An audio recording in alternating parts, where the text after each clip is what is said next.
श्री शिवाय नमस्तुभ्यम। दोस्तों, आप सभी लोग जानते हैं कि आज पंडित जी की श्री राम शिव महापुराण कथा का छठवां दिन था। और दोस्तों, आज छठवें दिन की कथा में पंडित जी ने कई सारे विशेष उपाय और कई सारी विशेष बातें बताई हैं।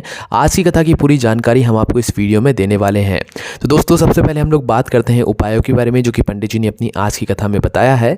दोस्तों, सबसे पहला उपाय ये बताया है कि जो व्यक्ति शिव जी पर चढ़ी हुई बेलपत्र को उठाकर वापस से धोकर चढ़ा देता है उसको कई सारे तीर्थों का फल प्राप्त हो जाता है। जब आप किसी तीर्थ में जाते हैं तो उस तीर्थों को करने से जो आपको फल प्राप्त होता है उसी फल की प्राप्ति आप सिर्फ शिव जी पर चढ़ी हुई बेलपत्र को धोकर शिव जी पर चढ़ाकर ही उस फल की प्राप्ति कर सकते हैं। तो दोस्तों, आप भी जब भी शिव जी के मंदिर जाया करें, अगर आप अपने साथ बेलपत्र लेकर ना गए हों तो शिव जी पर ही चढ़ी बेलपत्र को धोकर वापस चढ़ाकर देखिए, आपको एक अलग ही आनंद की अनुभूति होगी। भगवान शिव प्रसन्न होते हैं। ऐसा कोई सा देव नहीं होगा जो कि उनकी ही चीज़ को उन पर समर्पित करने से प्रसन्न होता हो। वो सिर्फ महादेव होते हैं जो कि खुद की चीज़ है, खुद की बेलपत्र है और खुद ही के ऊपर चढ़वा रहे हैं तो भी वो बहुत ज़्यादा प्रसन्न हो जाते हैं।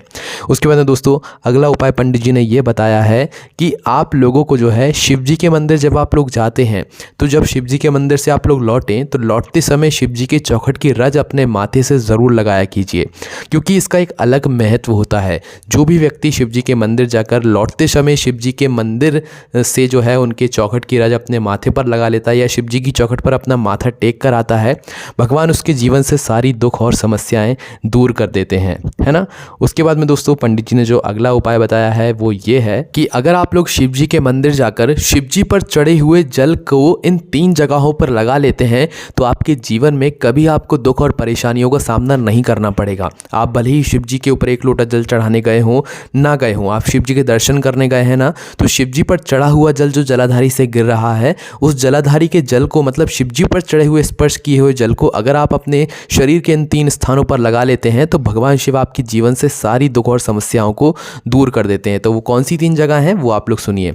दोस्तों, जब भी आप शिव जी पर जल चढ़ाने जाएं या नहीं भी गए हो तो जलाधारी से जो जल गिर रहा है उस जल को अपना थोड़ा से हाथ में झेल लीजिए। हाथ में झेलने के बाद दोस्तों, इस जल को आपको 3 जगहों पर अपने शरीर में मतलब स्पर्श करना है, ठीक है। सबसे पहली जगह है वो है आपके नैन, मतलब आपके आँख, ठीक है। आपकी आंखों पर सबसे पहले इस जल को स्पर्श कराइए। दूसरी जगह है कंठ, मतलब आपका गला, दूसरी जगह पर आप अपने गले में स्पर्श कीजिए। तीसरी जगह है मस्तिष्क, मतलब आपका दिमाग, आपका सर, यहाँ पर तीसरी जगह स्पर्श करा लीजिए। तो क्या करना है, शिव जी पर चढ़े हुए जल को बस अपने आंखों पर लगाना है, अपने गले पर लगाना है और अपने सर पर, मस्तिष्क पर लगा लेना है और भगवान से हाथ जोड़कर विनती कर लेना है, ठीक है। इस उपाय को करने से आपके जीवन में कभी कोई दुख, समस्या, भारी रोग, बीमारी आपके जीवन में आ ही नहीं सकती। और दोस्तों, अगर आप चाहें कि आपके घर में धन की बहुत समस्या होती है तो आप प्रति सोमवार को शाम के समय प्रदोष काल में बेलपत्री के वृक्ष के नीचे जाकर एक गोल बाती का घी का दीपक लगाना चालू कर दो। आपके घर से सारी धन की जो समस्या होगी वो दूर चली जाएगी। उसके बाद दोस्तों, अगले उपाय की अगर हम लोग बात करें तो यह उपाय, अगर आपके जीवन में बहुत सारी दुख और समस्याएं चल रही हैं, आपकी कोई विशेष मनोकामना है जिसके लिए आप बहुत प्रयत्न कर रहे हैं, नहीं वो पूरी हो रही है, तो आपको करना क्या है दोस्तों, 1 लोटा लेना है, ठीक है।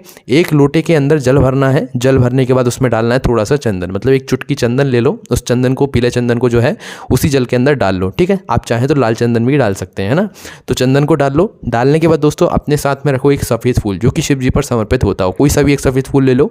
सफ़ेद फूल को लेने के बाद आप पहुंच जाओ शिव जी के मंदिर में, किसी भी दिन पहुंच जाओ, ठीक है। जब आपको ज़रूरत लग पड़े कि हाँ आज हमें ये उपाय करना चाहिए, उस दिन शिव जी के मंदिर पहुंच जाओ। प्रातःकाल सुबह सुबह शिव जी के ऊपर सबसे पहले यह फूल समर्पित करो, ठीक है। जो सफ़ेद फूल आप अपने साथ लेकर गए हैं, इस फूल को समर्पित करो, ठीक है। समर्पित करने के बाद दोस्तों, जो आप अपने साथ जल लेकर आए हैं जिसमें आपने पीला चंदन चुटकी भर डाला हुआ है, वह जल को आपको उसी फूल के ऊपर, शिवलिंग के ऊपर एक धारा से थोड़ा थोड़ा करके पूरा समर्पित कर देना है, ठीक है। अपनी मनोकामना को करते हुए और भगवान शिव जी के नाम का जाप करते हुए, श्री शिवाय नमस्तुभ्यम का जाप करते हुए, ठीक है। इस उपाय को करने से दोस्तों, आपके जीवन में जो दुख समस्या आ रही होगी या आने वाली होगी वो नहीं आएगी। और अगर आप अपनी किसी विशेष मनोकामना के लिए इस उपाय कर रहे हैं तो जल चढ़ाते समय अपनी मनोकामना बोल दीजिएगा।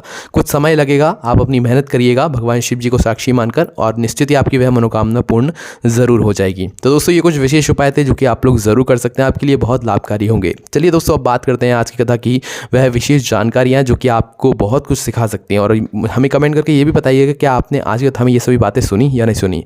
दोस्तों सबसे पहली बात पंडित जी ने ये बताई है कि भगवान का भजन मन से नहीं किया तो फिर उसका कोई मतलब नहीं। अगर आप भगवान का भजन कर रहे हो, शिव महापुराण कथा को सुन रहे हो, बैठ रहे हो, वहाँ पर स्थान लगाकर बैठ रहे हो, तो अगर आपका मन या आपका दिल शिव महापुराण कथा में नहीं है तो उस कथा को सुनने का मतलब नहीं है। अगर आपकी भक्ति में जो है मतलब विश्वास नहीं है तो उस भक्ति का कोई मतलब नहीं है। इसलिए भगवान का भजन जब करो तो मन से करो, दिल से करो, ताकि वह जो बात है भगवान के दिल तक पहुँचे, भगवान के मन तक पहुँचे। ठीक है, तो आपको भजन करना है तो मन से करना है, दिल से करना है ना।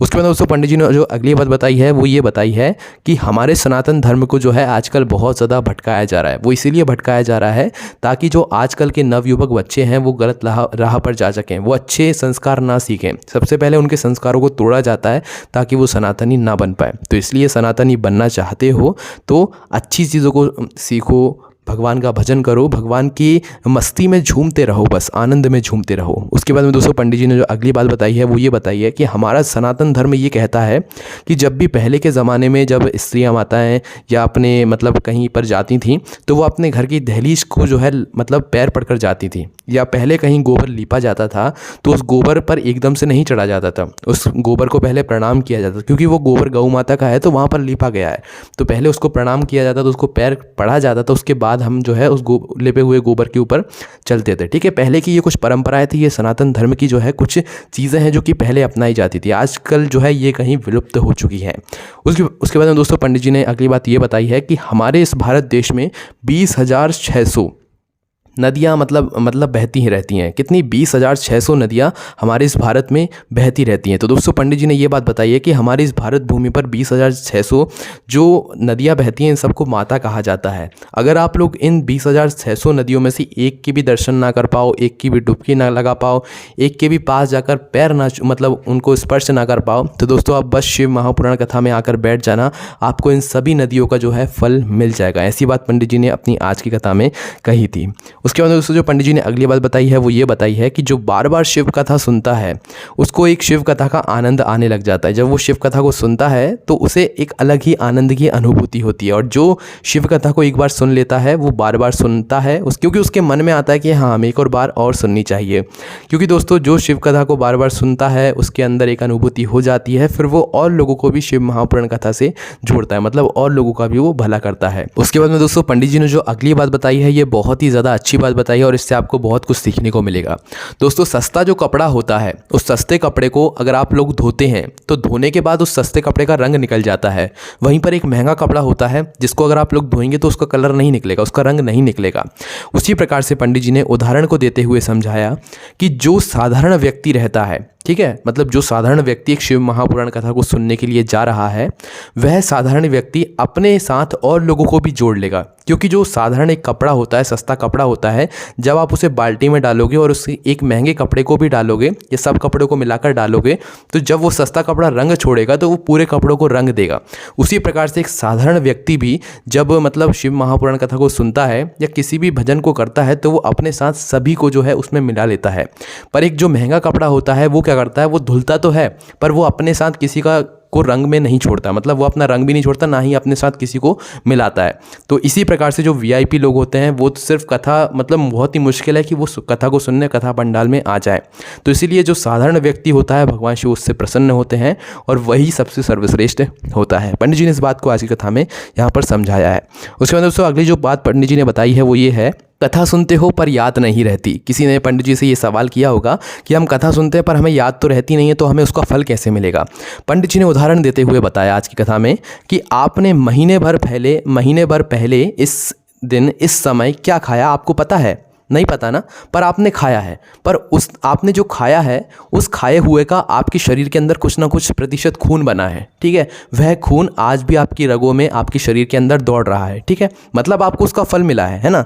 वो जो खून है मतलब आपने 20 ग्राम खाना खाया, उस 20 ग्राम खाने से 20 बूंद खून बना। उस 20 बूंद खून से एक बूंद वह आपकी ताकत में चला गया, जो कि आप दिन भर काम करते हो वो उसी खून से मिलती है। उसी प्रकार से दोस्तों आज आपने कथा सुन ली, भले ही महीने भर पहले आपने कथा सुनी हो, उस कथा का फल आपके कानों में तो वो कथा गई है ना। दोस्तों पंडित जी ने ये बात भी बताई कि 7 दिन में 21 घंटे की कथा होती है, मतलब 7 दिन तक शिव महापुराण कथा होती है और पूरे 21 घंटे की होती है। अगर इस 7 दिन की 21 घंटे की कथा में से अगर आपने एक मतलब कोई भाग भी अच्छे से अपने मन में ग्रहण कर लिया, अपने जीवन में अपना लिया, तो आपके जीवन में वो बहुत है। आपने शिव महापुराण कथा को सच में अपने दिल से अपना लिया, आप ये समझ सकते हो, ठीक है।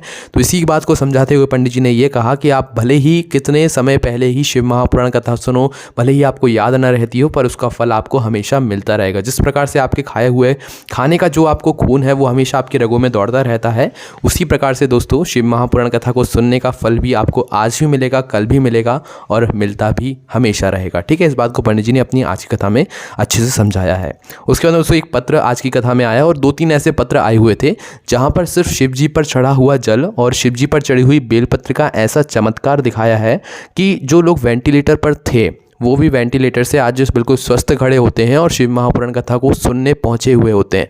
तो शिव जी पर चढ़ा हुआ जल और शिव जी पर चढ़ी हुई बेलपत्र का बहुत विशेष महत्व है, इसको आप साधारण बिल्कुल भी ना समझें। एक बहुत ही विशेष पत्र था इसमें, वो ये था कि एक ऐसा पत्र आया था जहाँ पर एक महिला जो है, मतलब एक भक्त जो है, वो पशुपतिनाथ का व्रत कर रही थी और जिस मंदिर में वो पशुपतिनाथ का व्रत कर रही थी वह मंदिर जो है किसी कारण से वहाँ से हटा दिया गया, वहाँ से शिवलिंग भी हटा दी गई। तो भाई उस भक्त का जो है, उन महिला जी का जो है ये एक दृढ़ संकल्प था कि जब तक मैं अपना पशुपतिनाथ का व्रत नहीं करूँगी, मैं कुछ ग्रहण नहीं करूँगी, खाना नहीं खाऊँगी, ठीक है। तो उन्होंने ये संकल्प लिया और दोस्तों आप विश्वास नहीं मानोगे, वो शिवलिंग वापस से जहाँ पर उसका स्थान था वहीं पर आकर रखाया, जो इन्होंने जो है पूरी अपने व्रत को पूरा किया, उसके बाद खाने को मतलब भोजन को ग्रहण किया। तो ऐसा होना चाहिए, संकल्प ऐसी होनी चाहिए भक्ति। उसके बाद दोस्तों पंडित जी ने ये बात बताई है कि जो भी व्यक्ति शिव महापुराण कथा को सुनने के लिए पंडाल में आता है या टीवी पर मोबाइल पर मन से बैठकर सुनता है तो 3 महीने में भोलेनाथ उसे जहाँ पर भी कथा होती है वहाँ पर बुला ही लेते हैं। एक बार आप भी ज़रूर अपना कर देखिएगा। और दोस्तों जब भी कष्ट आए तो कुछ नहीं करना है, किसी के आगे हाथ नहीं जोड़ना है, किसी के आगे हाथ नहीं फैलाना है, बस शिव जी के मंदिर जाकर, शिव जी की चौखट पर जाकर बैठ जाना है, अपने मन की बात बोल देना, या तो चुपचाप जाकर शिव जी को निहारना है, अपने आप समाधान निकल जाएगा। करके देखिए, खुद आपको पता लग जाएगा। तो दोस्तों यही कुछ बातें, विशेष उपाय जो कि पंडित जी ने अपनी आज की कथा में बताए थे। आपको कौन सी बात अच्छी लगी, कौन से उपाय आपको अच्छा लगा, कौन सी बात समझ नहीं आई है, वो प्लीज़ कमेंट करके पूछ सकते हैं। ओम नमः शिवाय, जय भोले बाबा, श्री शिवाय नमस्तुभ्यम।